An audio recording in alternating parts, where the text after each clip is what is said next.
You ever think you should have started the rebuild last year? All the time. Low quality fans, a high quality Bruins team. That is a dub. An ass kicking, if you will. The Predators, albeit not a great team, a team that's trying to convince themselves that they aren't sellers like every year for the past couple of years, just got their teeth kicked in. The Bruins, the slump is over, right? They went into Nashville, sounded like a home crowd for half the game, and just smacked around this team for a full 60. That was a full 60. That was an awesome game for the Bruins. And Swayman was very good. I'm not even going to say he was great or phenomenal or anything like that. I might say it later in the video, contradicting myself, who knows. Because he was so well protected. He made a couple good saves, couple big saves, but he didn't have to do much. He really didn't. The six defensemen on the ice tonight, just, gorgeous. The forwards played well, a couple didn't, but who cares? You can't have everybody have a great game. You can, but you didn't. But it doesn't matter. This is a great game. Great effort. Forsberg is out for the Predators right now, so you know what that means. It means like, comment, subscribe. Nailed it. Seriously, Forsberg's out. So they're already going to struggle to score because they're like 29th in goals scored per game with him on the ice. So it was an uphill battle. Before you factor in the fact that they're going against the number one defense in the league, backup goalie or not, that's going to be a tough ask. This was one of those games we scored 2 goals, we might win this game. That's how bad offensively they have been. And then you go, well, maybe their special teams will help them out. Well, their power play is dog poop too. This was a game you should really have walked into with a lot of confidence. Just a lot. The only thing you wouldn't be super confident about, because they have a middling defense, they allow the 16th in goals allowed per game, but Saros is still Saros, and he has the capability to just completely end a team's chances to win a game on any given night. He's a great goalie. He did not get any help tonight. He got no help, obviously, from the goal scorers, but from his own defense, he didn't get any help. This game is not on Saros. I don't care who you ask. On our end, Swayman is going to get the start. I've been very adamant that I feel like Ullmark should, get in more of a rhythm, have, 2 out of every 3 starts. You don't have to have him start 6 in a row or anything, but I'd like to see him start to ramp up towards the playoffs. But then the other side of that coin is resting, and I'm totally fine if we're going to go, you know what? We're in a really good spot. We're going to rest Ullmark because we know once we get to the playoffs, that's our guy for every game. So I'm really comfortable them not risking Ullmark's health. There's a strategy in place, even if it might not be my favorite strategy, I guess is what I'm trying to say. Nosek and DeBrusk are still not ready. We might get DeBrusk back soon. We might get Nosek back soon, but there's no for sure setup for that. Smith is back on the top line. I hate it, but that line played really well tonight. Pasta is back on the second. That line got caved, but outperformed their numbers as usual. And then Hall is back down to the third. Hall had a tough night again, unfortunately. And then your Greer, Freddie, Lauko line for the fourth. The defense stays the same. Grizz, Mack, Lindholm, Carlo, Forbort, Clifton. Just a night for these guys. I want to gush over how great they were. And yes, you're playing a team that's challenged offensively. But that should not take away from these 6 professionals absolutely obliterating scoring chances. They were eating pucks. I think Forbort literally ate one. I think he did. They would not allow anything in on Swayman, and if it got there, it wasn't getting there a second time. I can't say enough about them. Just know that the 6 defensemen, fantastic. But let's talk about this game, shall we? Puck drops in 3 minutes in. A goal is going to be scored off of one of my biggest pet peeves. It's one of the most aggravating things to me. You lose a faceoff in the defensive zone. Puck gets moved back, and Ekholm on the left point rips this hard and high, goes over Swayman and bounces around the boards. His partner, his defensive partner, was not on the right point at this time. He was still recovering from the faceoff itself. And so that puck wraps around, and Marchand is gone with it.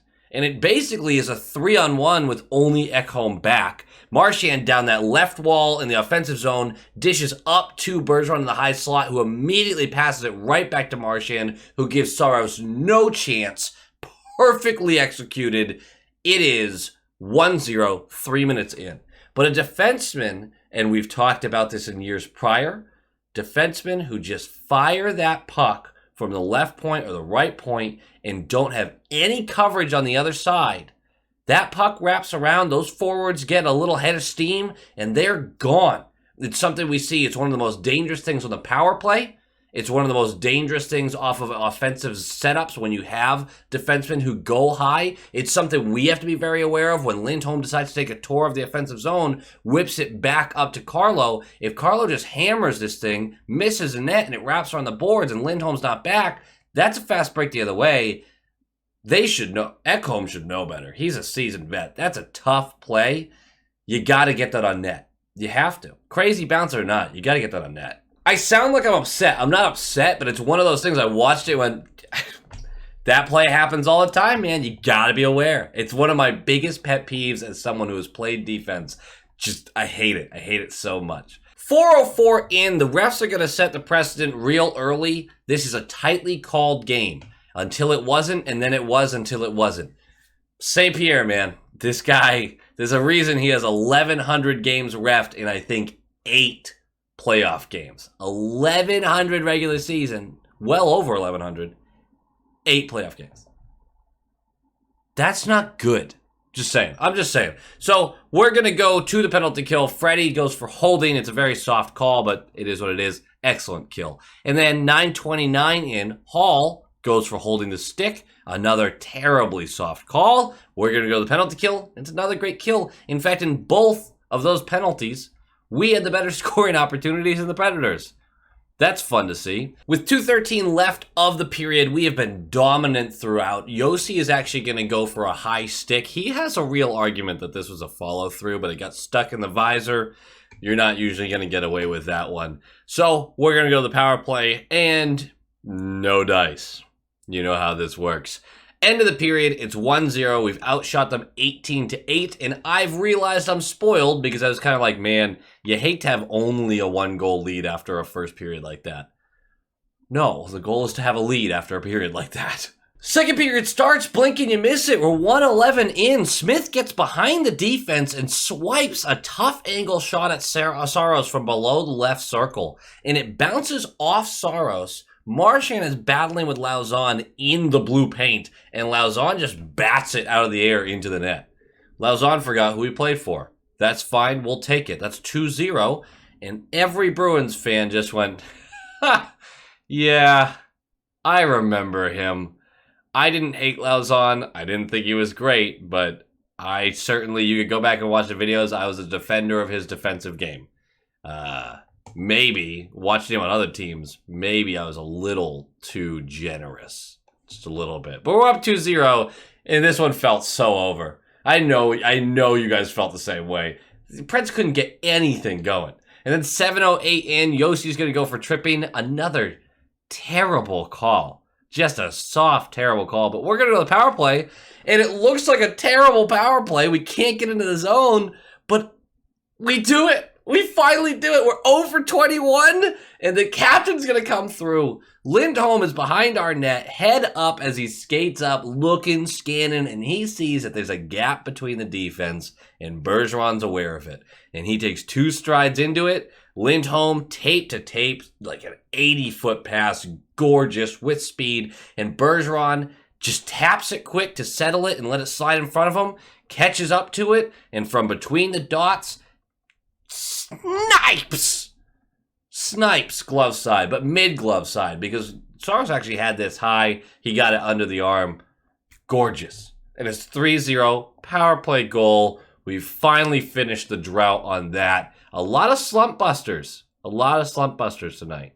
Swayman, after this goal, we go up 3-0, immediately has to make 2 big saves. Those are important saves, because if a goal comes right back in after that, even though you still have a 2-goal lead, everything starts to shift a little bit. But when those chances get snuffed out, everyone in the building goes, oh my God, it's not our night. And that's what you want the other team to be feeling. 8:45 left. A Bruin is gonna score again. You already know where this is going, I bet. Foligno makes a great play to catch up to an indirect pass into the offensive zone on the left side. He takes a tour of the offensive zone, wraps around the net, whips it back to the left point where Forbort is there, and Forbort sees Coyle is actually present on the back side of the net. Wide open. Hard, low pass to him. Doesn't get there. Jeremy Lauzon tips the puck, and it goes 5-hole on Saros. Should have said an ex-Bruin. My bad. 2 goals for Lauzon on the game. It is 4-0. Also, I'm pretty sure the first goal was Lauzon's fault, too, when you, break it down, because he never got back to the point. It was a tough game for Lauzon. Tough. But 4-0, I'm feeling good. You're feeling good. Lauzon doesn't want to be there anymore. Everyone's having a great time. 4:16 left. Foligno looks like he may bury one on Saros because he has him down, but he gets hooked to prevent the scoring chance. We're going to go on the power play, and the power play looks a lot better. No dice on this one, but you can't expect them to score on everyone. It does look improved, though. Confidence will do that for you. 35 seconds left. More ozone time. Fabro for cross-checking this time. We are going to go on the power play. Don't do anything in that first 35 seconds. But we will start the third period with 1:25 on the power play. No dice. But who cares? We're up 4 goals. 9:15 left. Lauko for tripping. The fourth line, especially in the third period, as they were used a lot more, showed me exactly why they aren't used a lot. Lauko takes this tripping call. It's going to be a penalty kill. It's a great kill. Sure.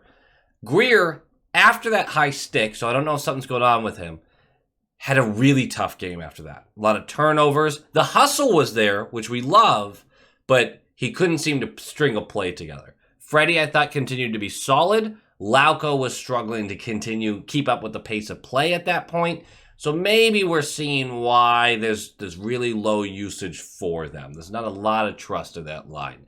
They did have a kind of a tough third period. But one of them will cap the game off.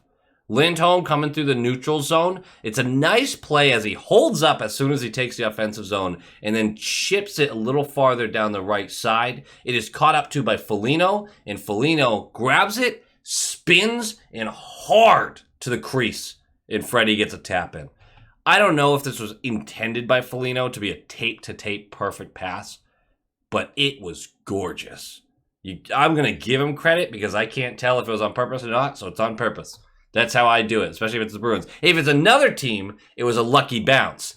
But if it's the Bruins, they did it on purpose because we are talented and other teams suck. But I'm not biased. I'm like a realistic fan. Anyway, that's the game. 5-0, ass kicking. Game notes. I had fun. The game notes are I had fun. The slump's over. The power play scores also looked a lot better throughout. Everything's great. Everything's great. That being said, Pasta and Hall, to a lesser extent, tough night. And Pasta's fighting something. Whether it's mental or physical, I don't know. But I know he got the game winner in OT against the Stars. Great. He still has all the talent in the world. The turnovers are expected because you ask a lot of him. He's going to have a high turnover rate. He has not been able to string a play together lately. I'm having more faith in Smith going into the offensive zone lately and getting the puck to another one of our players than I am Pasta. The second line, the Krejci line, got caved in chances for versus chances against. And a lot of it was because Pasta would come into the zone, have the puck, and turn it over immediately on the blue line and back the other way, and it's always a scoring chance the other way. Zacha had a tough night. Krejci had a tough night when you look at those analytics, those specific analytics for what the line did. But I watched Zacha's game and I went, I don't think he had that tough of a night. I like Saka's game. He never had a chance in the defensive zone, though, because someone turned the puck over every time he was in there. Just happened to be Pasternak. I am not frustrated with Pasta, but he's in one of his modes, man. The guy, you talk about, is there any player that exists in the league that doesn't have ups and downs? No. But Pasta, even while he puts up points here or there, is not at his peak level right now. And I think he needs to calm it down a little bit and simplify a little bit, which is just advice that you give every player. At a certain point in the season, they're going to miss a couple chances. They're going to have a couple bad plays. They're going to have some bad turnovers. They're going to think a lot about it. And you just got to go, hey. We're 41-8-5. Relax. There's no pressure. You do what you got to do. You know you're going to get the contract that you want. You do what you got to do. Calm it down. Pasta needs to calm it down just a little bit. And last note is Swayman. Not to be traded. And I understand people think that you would get some king's ransom for Swayman. Usually not how goalie deals go, so don't be confident in that. But more importantly, even if you don't like Swayman, which I'm surprised that there are portions of the fan base that don't, but they don't, he is the second best option on this roster. If Ullmark goes down, you do not want to suddenly rely on Keith Kincaid bringing you to a cup. That's not going to happen. Swayman, maybe you don't believe in him, but he's more likely to bring you a cup than Keith Kincaid. And that's not shitting on Kincaid. That's just very adequately measuring his value to this team. Kincaid isn't a stud. He's a journeyman goalie. And you got to respect that, because he's been very good for us in the one game he played. He's a good soldier. He's there as insurance. Ullmark is our guy. Swayman is the backup in case of injury for the playoffs. You cannot move him, because if Ullmark goes down, you still have a chance with Swayman. If Ullmark goes down and you don't have Swayman, your season's likely over. I just wanted to make that point. That felt negative, but the slump's over. I'm going to keep saying it because I'm glad. The wall helped. Changing the wall clearly helped. You're welcome. To those of you who put in the comments of the last video and any video before that I'm jinxing the team, I've been doing it all year, guys. I've been jinxing the team all year. So I apologize for that. There's too many moments I could possibly bring up of me jinxing the team. So I don't think that's going to change at any point. But I appreciate the comments. I appreciate all of the engagement and everything. I have not been great lately about replying to a lot of stuff, and I'm so sorry. I've been bad about it. But I really do read everything, and I really do appreciate it, and I want you guys to know that, because I have so much fun doing this and reading you guys' takes. They matter, and I really enjoy reading through them. So thank you for that, and go Bees. Go